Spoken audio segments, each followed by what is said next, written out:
Fresh off of work, this is how I keep myself up to date with what's going on in wrestling. I just get right to the YouTubes. I want to see what people, all right, stop bitching with Triple H there, okay. Usually the home section is where you go for the goods. But whoa, wait. Wait, I saw it. I know what I saw. There it is. That is a beautiful thumbnail. Anyway, where is it? Right there. Yeah, I need to watch this. This is fire. But anyway, I may be losing people. Let's go over to subscriptions because I'm not really seeing anything over there that I want to see. All right, Triple H, stop bitching. Whoa, Chrissy. Chrissy on, wait a second. Wait. Chrissy on camera?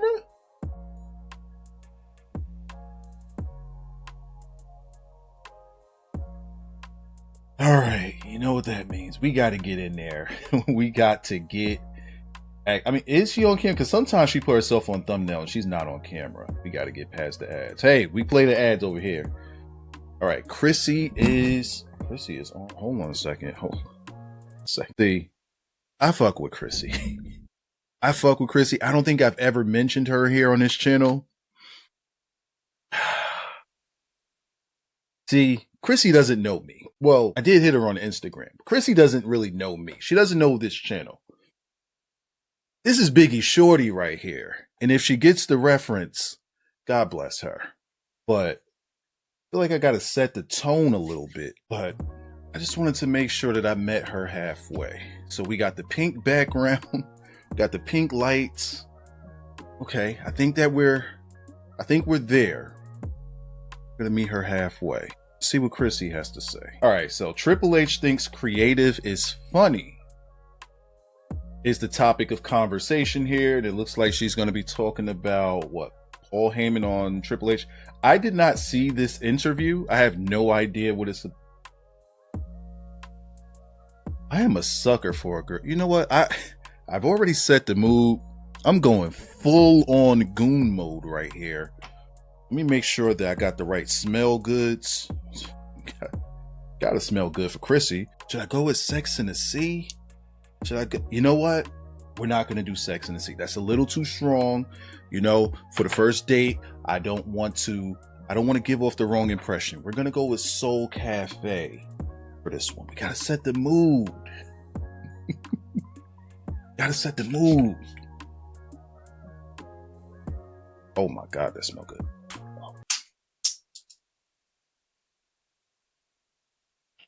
I done knocked the damn top off the mug. I take it back. I done knocked the whole cool out the video. It's over. Let's just let's just get to the reaction. God damn it. Chrissy says it, so you don't have to. Welcome. Paul Levesque is the best person for that job. Off the rip. She looks like she does not want to be bothered. Like she has had enough of WWE. She's had enough. Now, I've said it in a few of her comments. I've said it to her on Instagram. I said, hey, when you're in WWE, and once you get to this point where you're reviewing content, you're locked into an abusive relationship, baby. Got you. Hook, line, and sinker. There's no getting away from it. She's already said that she's going to be taking breaks from it. She's going to be watching AEW, doing AEW reviews and whatnot. Sorry, Chrissy. You're in this like the rest of us. He's a collaborator. He pivots. He understands. And he understands that what works today may not work tomorrow, and what works tomorrow may not work in 2 days. He's brilliant at taking... I'm sorry, I wasn't listening to Paul Heyman. I really am a sucker for a girl in glasses. And this isn't even about her. That's just really me. I hate it. Everybody got a thing with them. Mine is glasses. He understands. All right. And he understands that what works today may not work tomorrow, and what works tomorrow may not work in 2 days. He's brilliant at taking a look at the landscape and understanding, does this make sense? Is it logical? Does the story... We got the same face.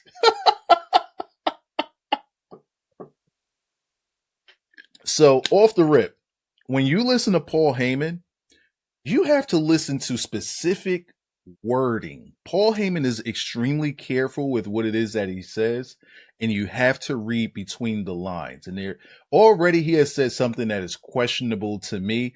I don't know if she caught it. We'll see if she caught it. We're doing like reaction inception here, but I want to just see if I want to explain what I caught here. Taking a look at Play the video, Wyza. Shut up. No yeet. the landscape and understanding. Right there. Brilliant at taking a look at the landscape. What is the landscape? What does that mean? See, when reviewers and wrestling fans think about landscape, we use a different word. Well, it's not a different word, but we have a different meaning for what that is. It's what is just what's going on, having your finger on the pulse. Are you listening to the crowd? Do you know what your audience want? How exactly are they reading their analytics? How exactly are they understanding their demographics and what the people of those demos want? How do you feed each demo? Like, you know what I mean? What does he mean by landscape? He's brilliant at taking a look at the landscape and understanding, does this make sense? Is it logical? Does the storyline work? Will it create box office and interest and intrigue? Does it work for the characters We feel the same way. involved? Does it progress the characters involved and take them from being characters on a television show into becoming attractions? Let me stop right there because I know she's about to pause it and say something. Sometimes you just got to feel for these things. Another thing about Paul Heyman, he's full of shit. He's always been full of shit. I don't know how far back she goes with her wrestling experience, but if you watched ECW or listened to any of those wrestlers, when they describe Paul Heyman, they all say the same thing. Paul Heyman is a salesman. He's Jewish. He sell water to a well, but also, and he'll make you want to run through a wall for him. But he's also full of shit. Everything he just said was bullshit. Because if Triple H did understand or does understand all of those things, we wouldn't be in the situation that we're in. He wouldn't even have to answer a question like this because it wouldn't, I should probably be full screen, because it wouldn't be a question. This wouldn't be a question if things were going well. If Triple H did have his finger on the pulse, this wouldn't be a question. Especially to a Paul Heyman. There wouldn't be daggers being thrown at Triple H. But there are. There are. And before you Triple H apologists come running, it's TKO's fault. Things were going really good in 2002 and 2023 and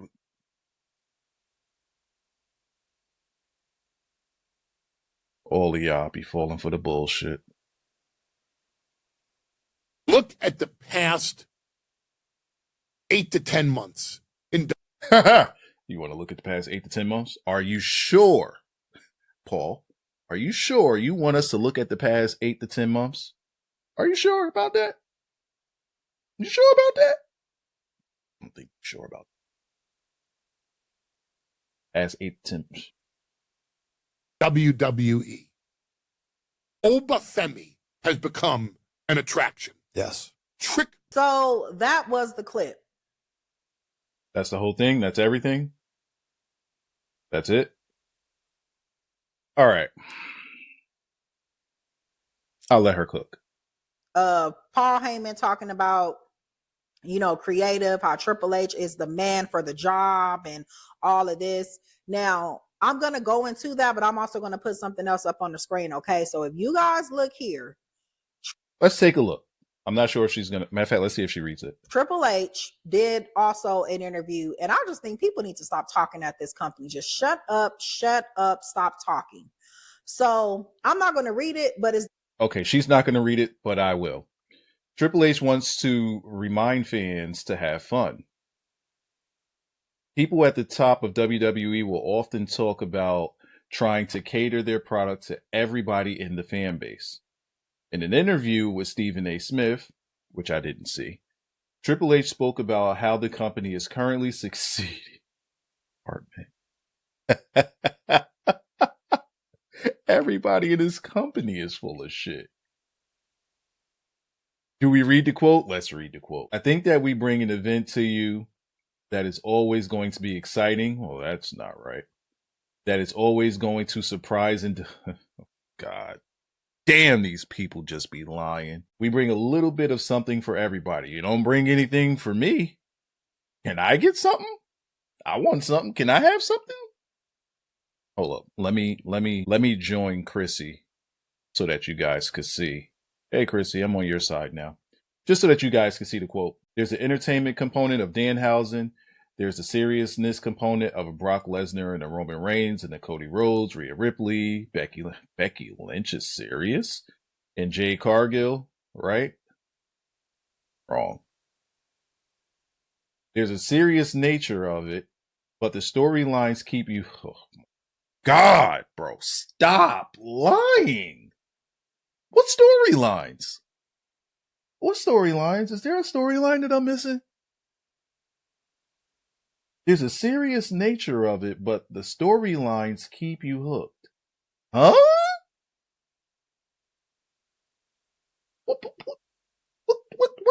What? I need all of the WWE and Triple H apologists up front. I need y'all to, as Diedrich would say, I need you to come to the front of the congregation, and not to steal his phrase, but you're going to have to kneel. I got to react to him. You're going to have to kneel in front of the NWWO. Now, that's not here. The NWWO is over on his channel. But I need you folks to kneel because this is bullshit. And y'all be believing it. Y'all need to stop this. Because it's people like you that make people like him say shit like this, and he probably believes it, while the rest of us are very angry at the product that we're getting, to say the least. If you haven't watched in a bit, always tune in, because one thing about WWE is the story never... Price. So we still got Cody's story going on? You're right. Story never ends. We're still in the bloodline vortex. We're still in the MFT's vortex. We're still in the Judgment Day vortex. Okay, cool. Let's be in those vortexes, right? We're in the Vision vortex. Let's be in those vortexes. Hey, Triple H, I'm allowing you to allow me to enter the vortex. All right, cool. We're in the vortex. I'm in the vortex. What the fuck is the story? What's the story? What is the... I'm not going to get angry. When you come to the end of the Knicks winning the big game, in our world, the next night it starts over again. Well, wait.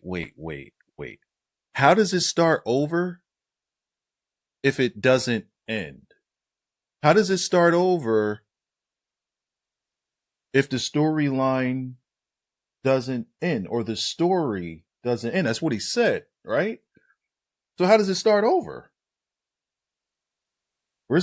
Wait, did they erase the continuity? Is he telling us that they erased the continuity the next night? There's always fresh, there's always new, there's always something big happening. Fuck it, be lying. Neil, you fucking WWE apologist. This is some bullshit. So even if you've missed out for a bit, you could jump right back in and be a part of those stories. Stop. What stories, man? Lying. And be a part of those epic. Why is he, these buzzwords, bro. It's just buzzwords. That's all this is. This dude just, if this is a conversation that he's having with Stephen A. Smith, this dude has learned to speak in buzzwords. All of this is buzzwords. When I'm finished reading this, I'm going to point out every buzzword. There's something for everybody. Again, there's nothing for us or nothing for me. And that's our goal. That's a lie. That's what we try. Well, there's just nothing for LA Knight either. That's what we try to do, is a little bit of something for everybody. Triple H, you're a fucking liar, and your nose is big. He's Pinocchio. There you go. Triple H is Pinocchio. So now I am going to leave Chrissy's side, and I'm going to find these buzzwords. Hey, okay, here we go. I'm over here. But while I'm at it, hey, Chrissy, you ever hear this song? I'm so good.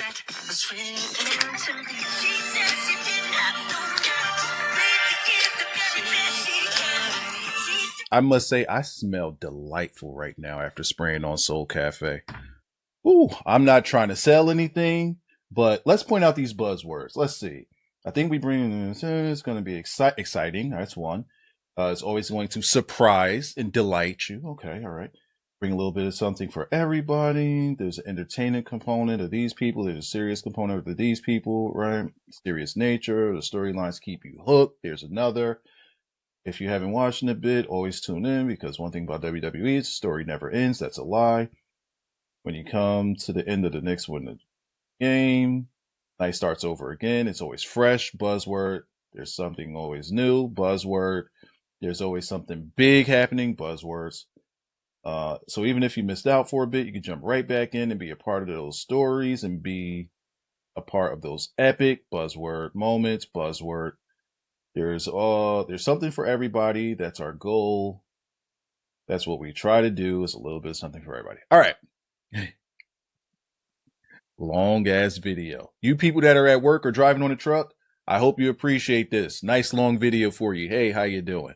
Make sure you drop a like on the video, because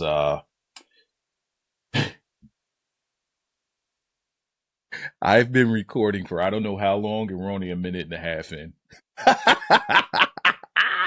There, y'all can read it while I'm talking. I did. Hunter is basically talking about how he is excited. He thinks the product is in a good place. You know, they're making compelling stories. It's exciting. They're having fun at work. And I'm like, this man is in delusional land. Yeah. And this is why the product is not going to get any better. No. Like, people, we just need to look. Hope is lost here. Yes, it is. These are the guys that's in creative, y'all. Yes, they are. These are the people putting on the show. Yes, they are. So Paul Heyman feels like there is no other person for the job except Triple H, you know. So when I say shit was better with Vince, I'm the criminal. I'm the bad guy. Okay. Oh, okay, yeah, he sat under the learning tree of Vince McMahon. Okay, yes, we all know that. But everybody is not going to benefit from long-term storytelling. I am sorry. Let's take a look at that headline right there. Triple H on WWE. We're just fun. Sometimes people take it too seriously. It's there to entertain. We take our time seriously, Paul. We take our time seriously. And when we dedicate our time to your product, because this is something that we've pretty much done for the majority, if not damn near all of our lives. A lot of us have been grandfathered in. A lot of us have had parents that have brought us into it and have hooked us since we were children. And now it's like we're stuck in this abusive relationship. Bro, we've dedicated time here. We're trying to see this to the end. Well, our end. We're it's like you're pulling for the little guy because you want him to get better, and we're hoping that it get better, and we're watching it knowing it's not going to ever get better as long as these people are in the office. That It's why we take it seriously. That's why we feel a way about it. No, Triple H, sorry, this isn't fun. You're not just having fun. Because we're not having fun. We're not having fun. When we watch Unreal and we see LA Knight sitting on the floor while you're chewing him out, he doesn't look like he's having fun. Nobody's having fun, Paul. Nobody's having fun.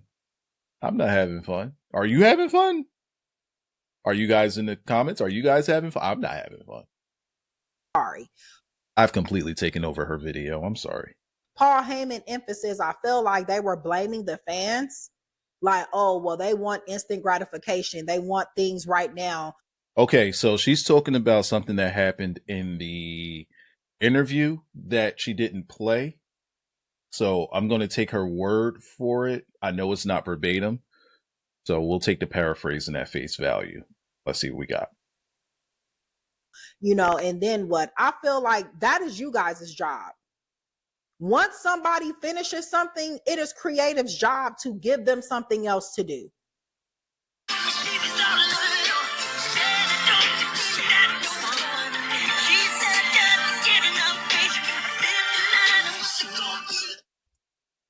Sometimes pulling the trigger early is already setting that person up. So now it is creative's job to give that person something else more compelling to do. That's not the fans' fault. And the crazy, they need to learn how to transition from one story to the next. You got to have the next building blocks already set up. So when one person is done with one story and another person is done with their story, maybe they were already on a collision course. So it's an easy transition to get into that story. They got to learn how to pivot. Let's say something isn't working. Let's say someone got hurt. The reason why you have somebody mingling with multiple people is because you never know when one person's going to get hurt and ruin the entire thing. And that happens in WWE a lot. If one person goes down, everything is all screwed up. Seth Rollins, this has happened with him a lot, where it threw everything off. Look at CM Punk when he got hurt in the Royal Rumble. Remember what happened there?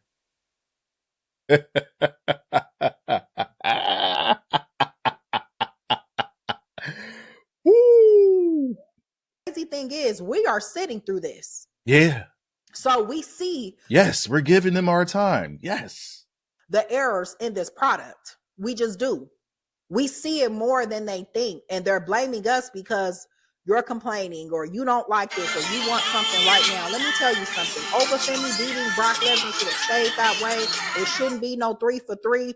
It shouldn't be anything. And in that interview, you guys saw that he mentioned Jervon Evans, Trick Williams, and Obafemi.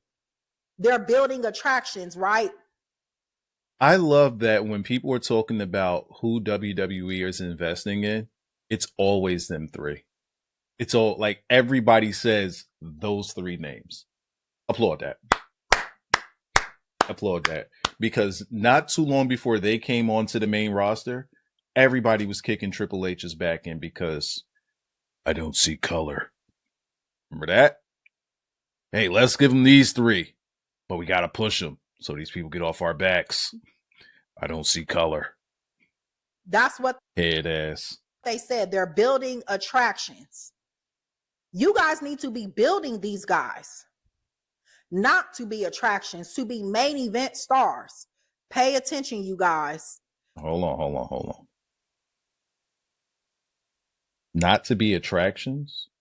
Okay, I think I know what she means. So she's talking about it as if it's separate. And I'll give her a bone. Undertaker's WrestleMania streak was an attraction. He could be gone all year and he'll show up at Mania because that's an attraction. Then you have attraction matches. These were a little bit separate from. But you can build up an attraction and that attraction still be your main event. Brock Lesnar, for large majority of the second half of his career in WWE and third, he was an attraction, but he was the main event.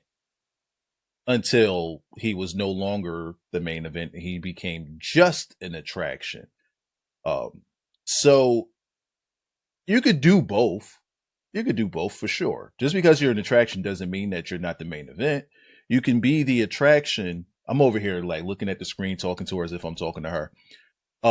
So you can be a main attraction in the main event, and it makes that main event that much better. Roman Reigns, at this point, he's an attraction, but he's also the main event. He makes whatever main event he's in feel that much of a bigger scale. Granted, I'm shutting up. I'm gonna shut up because people gonna be, you're a Roman hater. I can't win. If you don't know me, I can't win. They're looking to build attractions to make money. I mean, monetary business, baby. Gotta make this chicken. Oh, whoa! Websites your competitors don't want you to. An ad. Gotta make money. What timing? Part two. All you do is go to this website, and it lets you find out exactly how much your competitors are making by showing you how much traffic. Chrissy's an attraction to make money. Y'all need to build people for this fucking main event. Caught her with a mouth open. Sorry. She's really going to get the wrong idea of me. That's what y'all need to do. Roman is a main event attraction, but look how long that took. And this is why I said yesterday, they're more focused on the brand than the superstars. They're only building attractions so they can make money off of them. That is it, and that is all. And I think that they're building everybody to make money off of them. Like everybody.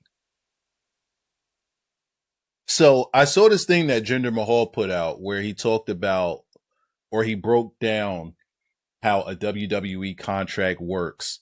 You know, you get your guaranteed money, and then you got all of these, you know, these shows or whatever. This money goes into the bucket. You get hurt, you know, you're losing money in the bucket. And then by the end of the year, what's in the bucket is what you get as your bonus. You know, but it never touches what your guaranteed money is. However, what he didn't mention in that is that all the expenses are being paid by you, which comes from your guaranteed money. And ultimately, you're trying to get the money that's in the bucket. However, if you get hurt, that's money being taken from your bucket. If you are on certain shows, that's bonus money. That bonus money goes in the bucket. Everything negative comes out. So if you're not on shows, you're not getting any money. If you are getting merch, that money or a percentage of that money goes into the bucket. However, that doesn't mean that you're guaranteed that. This ain't got shit to do with what she just said. What did she say? off of them. That is it, and that is all. Oh, making money off of them. All right, I remember where I was going with this. So, in the end, if the company isn't profiting off of you because of what we see in the bucket and juxtapose it to what you're getting in your guaranteed money, it's time to cut ends. The name of the game is, can we make money off of you? And if we can't make money off of you, we're not really going to put you on TV, because us putting you on TV is us putting money in your bucket, and we're not getting an ROI. I'm talking way over people's heads right here. I'm sorry. This is not a business conversation. And the storytelling, the feuds is secondary at this point. Chrissy, baby, I'm gonna put you in 1.25 speed like I did Maven. And it's not you, it's me. It's not you, it's me. Because I talk a lot, and if I don't put you in 1.25 and probably later 1.5, we'll be here for 3 hours. Every WWE superstar is not going to benefit from long-term storytelling. It will further hurt them. Some people, you just got to do it. Creative don't like when you get over by yourself. Some people can get away with it. Like Jey Uso, he got away with it. LA Knight, yeah, I don't know. Y'all go. Stop. Let me repeat what she said so I can make it make sense in my mind. She says everybody doesn't, or everybody wouldn't benefit from a long-term storyline. Why not? I'm curious. Like, I, because she said it and then she just went past it. I wish that was something that she kind of dove in on a little bit more, just so that I could get the understanding. Because in my mind, I think that people do need some sort of storyline, some sort of story, whether it be short term or long term, beneficially from the long term, because we need a reason to get behind certain characters. If they just trot them out there on some AEW and just throw out a match, you know, okay, cool, they can wrestle well, but why are we gravitating to that person? What's hooking us with this person, if not some sort of story that contains character development and character building? I think everybody needs it. Now, do they need it all the time? I mean, depends on what they do with it. Now, if they're bad long-term storylines, then no, that doesn't benefit everybody. If that's what she's saying, then I agree with that. Look up Zack Ryder and look what happened to him when he got himself over. He's back in the company now, but go look up back in the day what happened to him when he got himself over. It didn't fare well for him. Wait, is she still talking about stories? No. Y'all go look up who can get away with it. Like Jey Uso, he got away with it. How did Jey Uso get? You know what? She's right. Because if they were giving Jey Uso a long-term storyline, it did not help him. It definitely hurt him. But that's because they didn't capitalize on the storyline correctly. But then she mentioned Zack Ryder. Let's get this in its fluid motion here. Creative don't like when you get over by yourself. Some people can get okay, that's all right. It was a transition. Away with it. Like Jey Uso, he got away with it. LA Knight, yeah, I don't know. Y'all go look up Zack Ryder and look what happened to him when he got himself over. Yeah, he's back 100%. in the company now, but go look up back in the day what happened to him when he got himself over. It didn't fare well for him. 100%. So creative wants to be the driving force. They want to be the reason, but at the same time, they bleed shit dry. Obafemi beating Brock Lesnar and then just having him do a clean sweep in the King of the Ring. He's here. That's what you do. But y'all know it's gonna be shenanigans. Y'all know Brock I agree. Lesnar is gonna show up, and that's gonna be that, and Jey is gonna win. So I do feel like with Triple H saying that, oh, it's fun, it's exciting, we're creating new things. Where? Because we're seeing the same thing. SmackDown is struggling because they have this way of thinking. And they think going back to 2 hours is going to help them. I'm like, shit, if y'all was on SmackDown, y'all better be praying that you get TV time now. Now they're going to have to really focus on the people that they want to focus on. Her nails are like mine. Everybody else is going to fall to the back of the line. If they're seeing Trick Williams as a possible attraction, wait. What was she saying?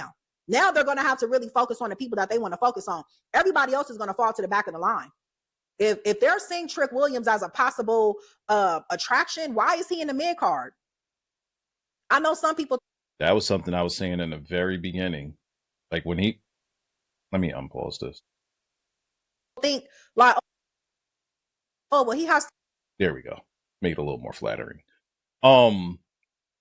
Trick Williams. So when he first got onto the main roster, I didn't even want him fiddling in the mid card at all.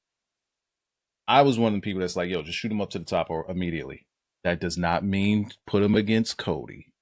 Not what I mean. When I say shoot him to the top, and this is the problem that WWE has, since there's no divisions, it's kind of hard to say to shoot somebody to the top because everybody would immediately think that means go after the world title. In my brain, in my mind, shoot him to the top means shoot him to the main event scene. But they don't even know what their main event scene is. So, but y'all know what I mean. To work there, he has to build. That is the problem with this particular leadership. It's like you're a child. Like, oh, well, you have to earn this. Some people just have it. That's like when you. Yes, Lord. Yes, Lord. I am with her right here. I despise these people that if somebody comes on, right, and they're new, but they get hot immediately, what is the first thing these fucking people say? Oh, you got to put them in the mid card so that you can build them up. Bro, what the capitalize? Why are we running them through the mid card where people don't give a fuck about them? Capitalize on the heat. I'll continue to say this. It's just like RKO out of nowhere. Y'all see how WWE dropped the ball on that? They waited too long. Gotta build it up. It's already built. It's already good. This is prime cut ribeye. This is Wagyu. A5. Stop bullshitting. But y'all, we gotta build him up. We gotta put the IC title on him first for a little while. Let him go with the IC title. Shut your dumb ass up. You go to a job, right? Get to the money. Right. You may have Get to the ads. a 50-year-old that's been at the company for 20 years, and then you can have a 30-year-old comes in that's more qualified, maybe have more experience, and will get moved up faster than the person who's been there for 20 years in the same position. Bro, there's a kid at my job. When I started my job, he was training me.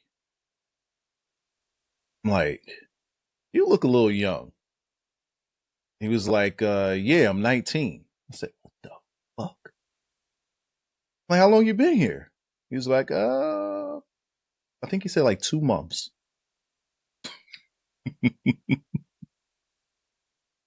That's just how life is. Some people don't wait. Some people just naturally have it. And under this particular leadership, I don't think they believe in that. Like, I don't think they believe in just pulling the trigger like they should. Because every single WWE superstar, this is why there's been so many mass releases, because people cannot benefit from just having matches. That is Carmelo Hayes' problem. Okay, now she getting to the chicken. Yeah. Turn up, Chrissy. He doesn't get a because when you mention the names of the ones that's coming up, like I said, Trick, Javon, Oba, you never hear them mention Carmelo Hayes. And he was just before them. response. He doesn't get a pop until he starts wrestling, but then nobody cares after that. It's not memorable. You don't remember what Carmelo did. It's just in the moment, and that's creative's job. It's creative's job to understand their wrestler's character. I blame that small ass jacket that he be wearing. They only do it for a certain few. Like Trick is getting it, Oba is getting it, Rhea Ripley is getting it, but only a select few. But it is creative's job to figure out what you want to do with these people's character, not sit up here and telling people like, oh, we're having fun. Oh yeah, we're this, no, you're not. As a matter of fact, I would say that Trick is not getting it.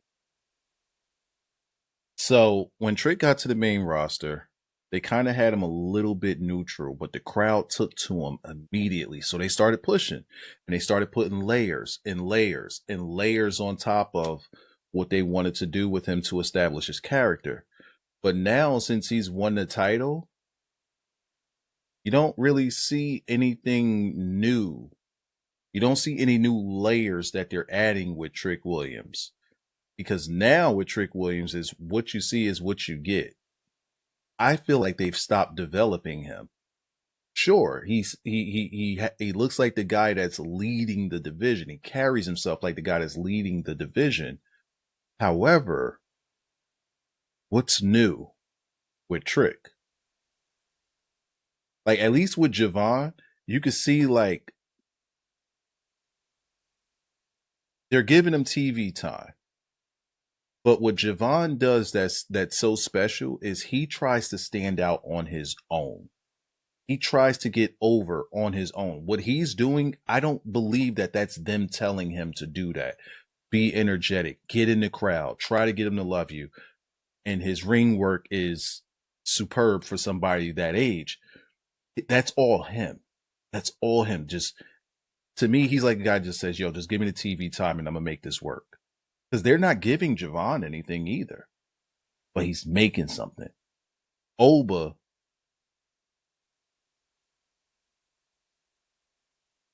They're doing a good job with Oba. I'm not mad at Oba. Your product is struggling and you're losing viewers. Oh, yeah. So how is this computing to things that's exciting when we're seeing the same thing every week? How is this computing to excitement is what I don't understand. And I just think, like I said, they need to stop doing interviews. Like these executives, like when did y'all start doing interviews talking about the product like this? Vince would never, ever get on my level. What? Get on my... It's like, I don't remember when that was a thing. And they're lying and gaslighting at the same time. You know, and I think too, Paul Heyman is extremely loyal as well. No, he's not. I'm looking at her again. No, he's not. No, he's not. He's not loyal at all. He's an ass kisser. He's an elbow rubber. He's a what's the word that Maven said? Brown noser? He's a brown noser, ass kisser. He's all of these things because he knows who's cutting the check, and he's not someone that's going to get in the way of getting his pockets fatter. Not that Jewish man. Paul Heyman's a smart man. He's not loyal to the money. When you are in something, it is hard to see your error. Like Eric Bischoff, he has said in many interviews that if he could go back in time, you don't see it when you're in it. You just don't. And it's like, you know, being in a relationship in a sense. You may love a person, but everybody else can see the flaws in them. Relationship? But you What's don't that? because your nose is up in the air for that person. It's not until you start looking at them like, I don't think I like you. And you start seeing everything. It's always been there. And it's the same thing with that post-nut clarity kick in. This creative. These guys, Triple H and Paul Heyman, are the ones, not Paul Heyman really spearheading, but he's involved in the creative process. I mean, everything that Triple H has done, he hasn't gotten his lightning in a bottle yet. What does that tell you? There's been a few lightning in the bottles. He just doesn't capitalize on it. Why? Because there's people in the audience, there's people on the internet that says, gotta build them up first. Bro, you don't build up lightning in the bottle. It's lightning in a bottle. Let's take this lightning out of the bottle and put it in the mid-cards. Yeah, that's what we're going. Lucky I don't got you big dummy on my soundboard. I think Roman, you know, I think he had to take control of his character. The OTC, the original Tribal Chief won all that bullshit. I think Roman knew it was bad. After he won the Rumble, he kind of resorted back to his original form. If y'all notice, Roman is getting back to the original form that he had. Yeah, he said he was going to do that. You know, doing shit behind the scenes. That's who the Tribal Chief character is. Wait a second. Doing things behind us. I don't think Roman does anything behind the scenes. Unless you're talking about like in real life, not character-wise. In that situation, then maybe. But if you're talking about like his character doing things behind the scenes, he hasn't done that yet. It's not his job to put over new talent. I like said, that. Roman is the guy that you have to conquer. You get to him. I'm with her. It is not one of those people where he's going to come out and wrestle with people from NXT. That's what Cody does. No.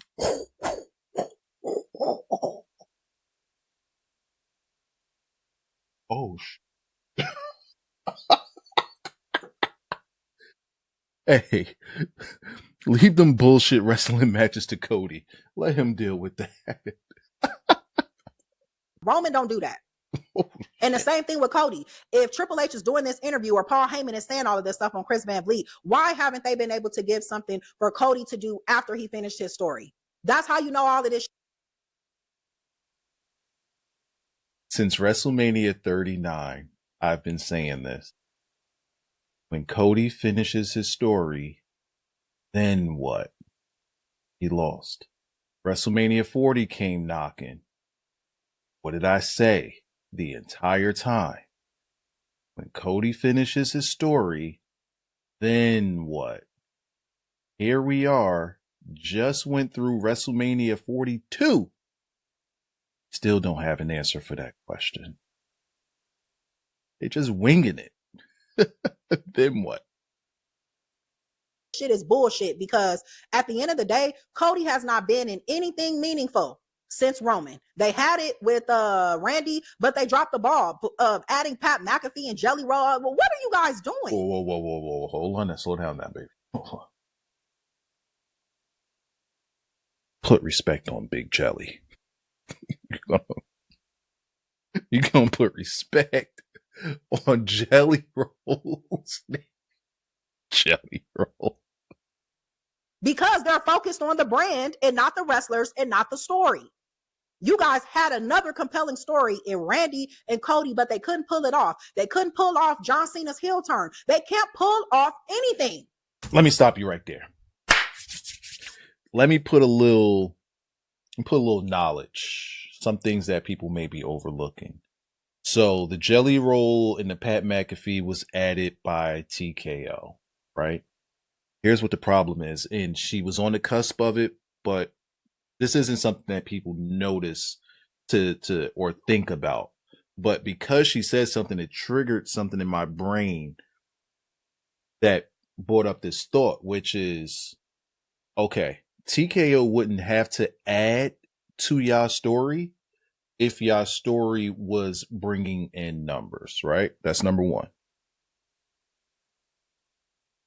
Here's the problem. So you'll have the people like, well, Cody Rhodes and Randy Orton, it writes itself, legacy and stuff, and Dusty and yada, yada, yada. See? No.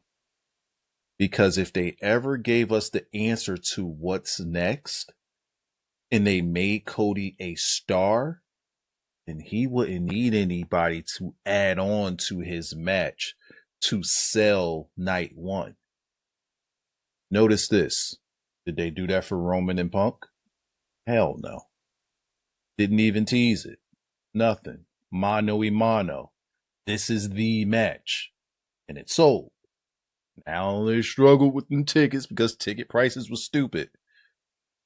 But that was going to sell. The story was there for years and they told it. This one with Cody and Randy, people still haven't bought into Cody. And that's on the fault of WWE. You've had 3 years to build him into a big star. But he's only a star to the apologists and to the children. That's it. But there's a much bigger audience that they seem to be missing out on because they just want to shove him and tell you that he's great as opposed to making him a compelling character. So yes, TKO had to step in because Triple H and WWE was inept at doing their job at making him a bigger star. And then also Randy's never there. So there you go. But yet, we're having fun. It's exciting. Look, I don't know what type of fun y'all having up in there, but y'all need to figure Diddy shit. Some Diddy shit. Something out. And the same thing with Gunther. Oh my God. Oh. Not my guy, Goon. No. My guy, Goon. I need something that's going to pick me up. Hold up.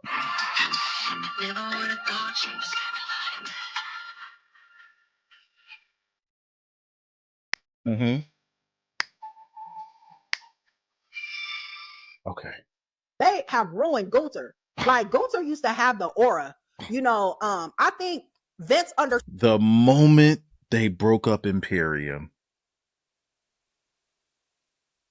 I thought it was just going to be for a moment. I didn't expect that going forward. Like, why? Everybody eats, B. Everybody eats. Understood the Gunther character and pushed him as such. Like, back in the day, everybody loved Gunther because he's the old school type of wrestler. Okay, fine. Vince. I don't think it was that. It's the way he carried himself. Just a no nonsense hard hitting. He made everything look real. That's the part of wrestling that people like, is when you're watching a match and one person looks like he's legitimately beating up on somebody and it looks like it hurts. It's almost like watching a Zack Sabre Jr. match. It's hard to watch a Zack Sabre Jr. match without cringing. It's just like watching Daniel Bryan, because everything he does looks like it's real. Just like watching Taz in ECW, everything he did looked, well, everything that everybody did in ECW real. Understood that, and he pushed him as such. He knew he needed a streak. He added prestige back to that Intercontinental Championship. Vince knew what to do with that character. Under Triple H, Gunther has become a whiner, and this is the problem too. They are starting to book every heel the same, whining, complaining, all of that to get a title match. Oh, she preaching. What are you guys doing? She preaching. You know, the inconsistent booking of Gunther. When he tapped out to Jay, he lost it. He lost it and never got it back. He never got that aura back. Yeah. And it's like he can only retire people. But you can't beat people like Cody. You can't beat people like Roman. Oh, everything that Vince did, it got shot to hell now. Oh, she cooking. It got shot to hell. And she putting belt to ass right now. It's because they don't understand the characters. You know, everybody is heavily protected. They don't want to throw people to people. You know what I mean? I mean, just imagine if we got certain matches, you know, Braun Breaker, Jacob Fatu, or, you know, Trick Williams, you know, Braun Breaker, Obafemi, Jacob. I mean, just imagine if those matches was going on now. I mean, the shit will be lit. But they don't want to beat anybody. But they don't want people to lose to people. Man.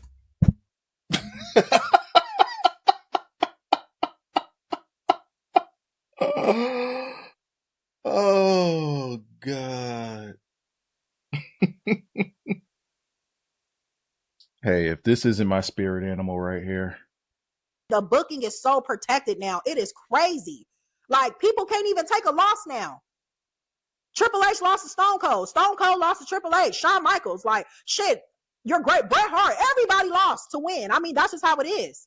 But now, they don't want to feed Braun Breaker to Jacob Fatu. They don't want to feed Jacob to Obafemi. And the only time somebody loses, got to be some BS behind it. A whole bunch of BS behind it.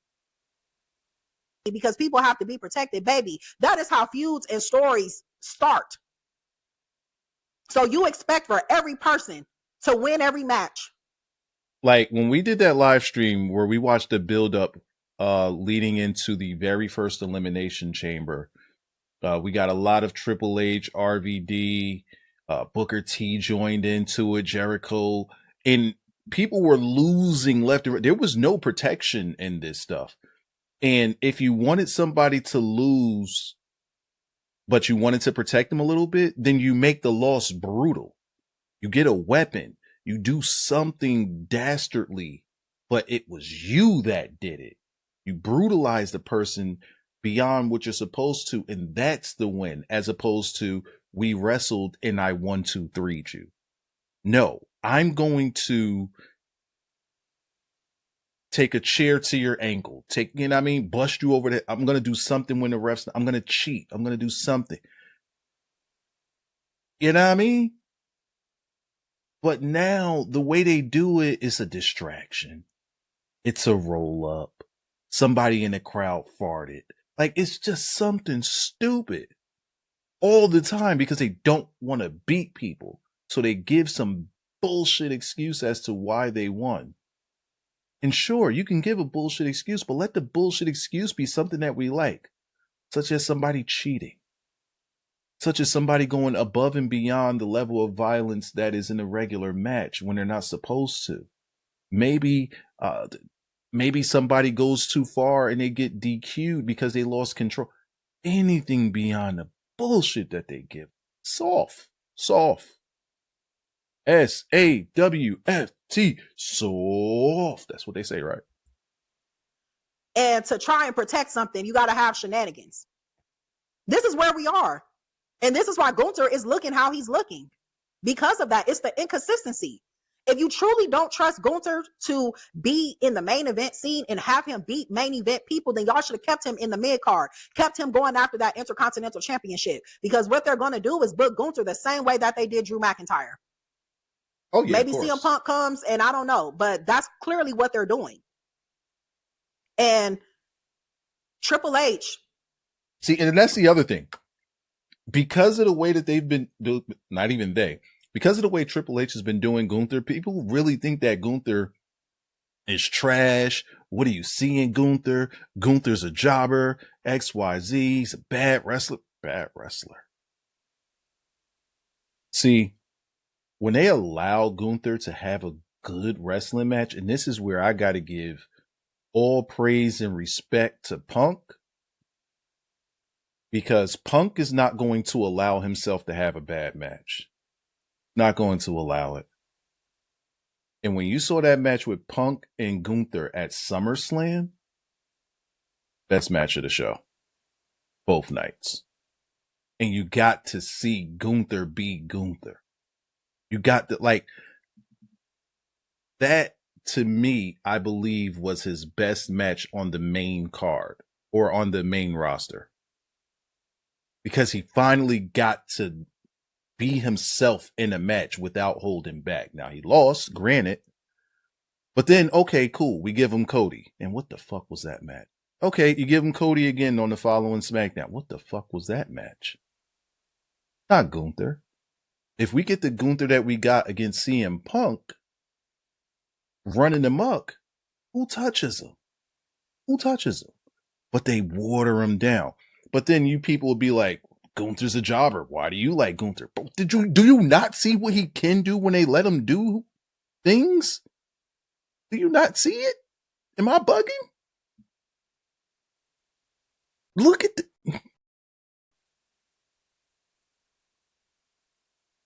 I don't know what you see in Gunther. I don't know what y'all see in booking. I don't know what y'all see in creative. That's allowing y'all to always defend this bullshit. I understand not doing instant gratification. I really do. I understand that. But sometimes you have to just pull the fucking trigger. Agreed. And start to create stories for people. Like Eric Bischoff has said in many of his interviews that he messed up. He had something great, but he ran it into the ground. He didn't know how to center it. He didn't know how to do certain things with the NWO or with the other talent and things that he had. He put too much emphasis into the NWO. How tall y'all think Chrissy is? I'm just curious of her height for no reason. Yeah, actually, it's because like in the intro part, she was walking with the guys and like she looked kind of decently tall. This is what I'm saying. You don't see anything until after. USA's right. Pilot rewards until safe after this drivers ad. with up to 30% off your auto insurance premium. After. Just imagine if Eric Bischoff was able to center the NWO, maybe put Booker T where he belongs. WCW may still be alive and be kicking today. Nah, it would have been over. Too many egos. But this is what happens. You don't see it while you're doing it. And it's the same thing with Triple H and Paul Heyman. They cannot see the errors of their ways because they're currently in it. NWO didn't end WCW. The egos ended WCW. No fan is just not complaining just to complain or just to say it's negative. No, it's because we're the ones watching it. Well, I don't. I watch the highlights. I don't got time for that shit. I watch the highlights. If that, sometimes I'll go a whole week or two without watching the highlights. Catch a show and don't feel like I missed anything. What does that tell you? Wrestling back in the day used to be must-see television. There was no missing Raw, and there was no missing SmackDown. 100,000%. Which is why, like, we're kind of still in this vortex of creature of habit. We could watch one show and we know what's going to happen for the next 2 months. As opposed to back in my day, you watch one show, you have no clue what's going to happen next week. And Vince, that was the slogan in WWE. You never know what's going to happen on Monday Night Raw. That's right. You never fucking know. And that is why people will watch every single. Now, you take a couple months off. You ain't miss nothing. You miss nothing. Now it's like, oh, I'll catch it when I can. So how is that exciting? Right? They said it's exciting. How is that exciting when people don't care to really come back and watch week to week? Man, I put on my good cologne for this. She better drop a comment. So, yeah, I mean, look, you guys, this is just where we are. I feel like they're making a mockery of the Queen of the Ring with having Liv Morgan in there. I don't know what these people are doing. You know, I'm seeing the same stuff with Sol Ruka. I guess she did some move and fell on Liv Morgan's knee. I'm not really sure. But I mean, hey. Man, that whole thing, people, the internet, so fucking corny. She did a spot where she was springboarding off of the ropes, but to turn around. So she springboard and she has to jump and turn around. I don't believe that Liv wasn't far enough away from her. Like Liv was kind of aloof to where she was because of the action that was going on around them. So she was kind of aloof to what was going on, and Sol Ruka, you know, just barely caught her ankle a little bit. That's all that happened. People, oh my God. People. It's the nature of the game. Sol Ruka is probably botching because she's possibly nervous, or she's, you know, on the main event. She's wrestling with top talent. But I feel like you... Stop. Before you tell me what you feel like. People have been talking about Sol Ruka botching, and they just blame it on her. Oh, she need to go back to NXT. Oh, she's green. She's not good. She's XYZ. Yet no one has ever mentioned or even considered the fact that she don't know these women. And they don't do house shows. Now, granted, this happened on the house show because they're across seas, so they're doing house shows. They always do house shows over there. And they've been doing house shows all summer, which is great because they need to do this so that women like Sol Ruka, new to the main roster, can get familiar with these other women. See, she didn't have these problems in NXT at all because she knew these women. These women knew her. They knew how to get in position for her stuff. She knew where they were going to be because they wrestled and they worked together all the time in a performance center. They knew their stuff. Main roster, different animal. They don't know her. She don't know them. So when she's going for her moves, they don't know where to be and she don't know where they're going to be. It's as simple as that. And that is why house shows exist. This isn't me talking to Chrissy. This is just, I hate that people just don't think about normal facts. If you don't practice with somebody, what the fuck do you think is going to happen? Send her back to NXT. How about we send her to fucking practice with everybody else so that everybody could get familiar with everybody? Did we forget that all of these matches is trash because they don't do house shows? They've pretty much reduced Raw and SmackDown to the house shows. They use Raw and SmackDown for practice. Y'all don't notice that? If they call you up, you have to keep your aura.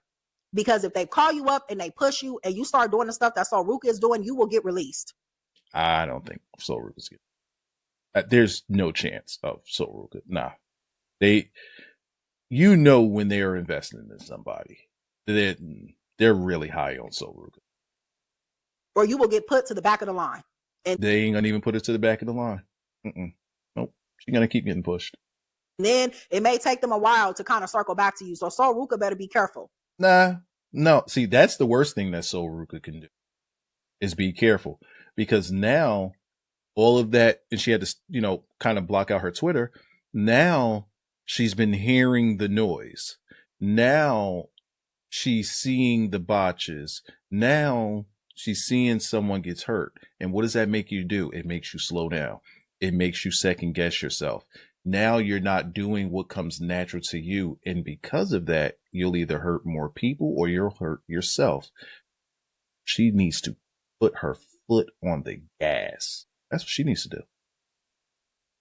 But creative does not give people the engine. What do you think about Chrissy having a nose ring? I think she'd be dope with no. They stop people. You know, creative's job is to continuously give people stories. That is their job. And I just don't think that they can do that. They can only do it with a certain amount of people. And with that, I mean, how is that exciting? It's not exciting to me. So, yeah, you guys, this is where we are with this company. I will be watching Forbidden Door because I have to see Swerve Strickland and Will Ospreay. So, Ditto. Yeah, and then also, you guys, I'm going to be dropping my Raising Kanan review, but it's going to be on my other page, Chrissy Talks TV. So I only have 2 videos up so far, but I'm going to upload every week after I watch Raising Kanan. So if you guys want to check that out, check those videos out, I'll be over there on that channel tomorrow. So you guys know what to do for me. Like, comment, and subscribe, and I will check you guys later. Chrissy says it, so you don't have to. All right, that was Chrissy from Chrissy Talks Wrestling. If you enjoy what she has to say, straight shooter, gets right to it, no bullshit. You know, I like her content. You could check her out on her channel. Channel will be in the... I'll pin it to the top of the chat. I'll pin it to the top of the chat so you guys could go check her out. Very consistent uploader, very consistent with her thought processes. I will say that, I want to say probably just before Mania time, she wasn't as tough on WWE as she is now. Now, every time she make a video, she putting belt to ass. It's like the gloves are off with her. She wasn't this tough on him. But how you feel, man? This is what they turn us into, man. They just, you know what? Maybe if we were just viewers and we didn't have to cover it or we didn't have to make content, like we could just watch it and then we don't have to think about it, or, you know what I mean? We don't have to follow up with it, or we don't have to think about videos to make on the bullshit that they give us. Maybe if we were all just casual watchers that just would peek our head in just to see what's going on and not watch a full show, I think it would be more tolerable. But since we're stuck with giving it our time, it's tough. It's tough. And it's especially tough when you read or listen to Triple H's comments and you see either A, he's bullshitting, or B, he really doesn't get it. That's the part that makes it tough. But anyways, I hope you guys enjoyed the video. And for you guys that are on the road or at work with me and your headphones, I made this video nice and long for you. Say thank you. You think they made it this far? I don't think they made it. She liked the song. She fucked with it.